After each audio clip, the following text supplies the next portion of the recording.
একটু বলবেন যে একজন সমন্বয়ক গতকাল তিনি বলেছেন যে আগে সংস্কার পরে নির্বাচন, এটা কি তার ব্যক্তিগত মতামত নাকি আপনাদের সমন্বয়কদের সবার মতামত?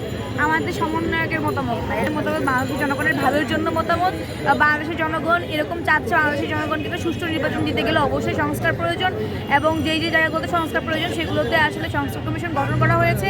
চেষ্টা করা হচ্ছে যেন এই জায়গাগুলোতে আসলে সংস্কার করে তারপর যেন হচ্ছে নির্বাচন দেওয়া হয়, এবং সেই জায়গায় আমরা বদ্ধপরিকর যে আমরা জনগণের ভালো চাই, জনগণের ভালোর জন্য আসলে আমরা চাই আগে সংস্কার হোক তারপর নির্বাচন হোক। এবং আসলে আপনারা নিজেরাই দেখতে পাচ্ছেন যে মুদ্রার এপিতে আর উপরে হলে কি হয়। আগে ছিল আওয়ামী লীগ, এখন আর যদি বিএনপি এসে যদি আমাদের কোনো কিছুতে অংশগ্রহণ না করে, এবং তার জাতীয় সরকারেও রাজি ছিল না, এখন তারা আসলে আমরা যখন জুলাই ঘোষণাপত্র দেওয়ার জন্য সব দলকে ডাকা হয়েছে তখন তারাও অংশগ্রহণ করে না, এবং তারা জাস্ট আসলে আমাদেরকে ফুসলায় যাচ্ছে। তো এই ক্ষেত্রে আমি বলবো অবশ্যই আগে সংস্কার প্রয়োজন, তারপর হচ্ছে আসলে নির্বাচন দেওয়া উচিত। তাহলে নির্বাচনী সরকারের প্রতি অবশ্যই আস্থা আছে। আমরা জানি যে বাংলাদেশ গণতান্ত্রিক দেশ, বাংলাদেশে অবশ্যই নির্বাচন হবে,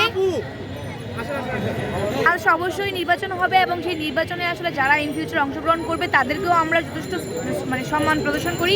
কিন্তু কথা হচ্ছে যে বাংলাদেশের এই যে একটা ভঙ্গুর অবস্থা, অস্থিতিশীল অবস্থা, সেটাকে স্থিতিশীল করার পরেই নির্বাচন হবে। সংস্কার তো বছর পর্যন্ত লেগে যেতে পারে, 20 বছরও সংস্কার লেগে যেতে পারে না, এমন কিছুই না। আসলে যেটা প্রাথমিক, যেটা একটা সুষ্ঠু নির্বাচনের জন্য দরকার, ততটুকু হলে আমার মনে হয় যে নির্বাচনে দিয়ে দিবে ইউনিট সরকার। আসলে বাংলাদেশের জনগণ যা চাইবে তাই করবে, এতটুকু ভরসা আছে।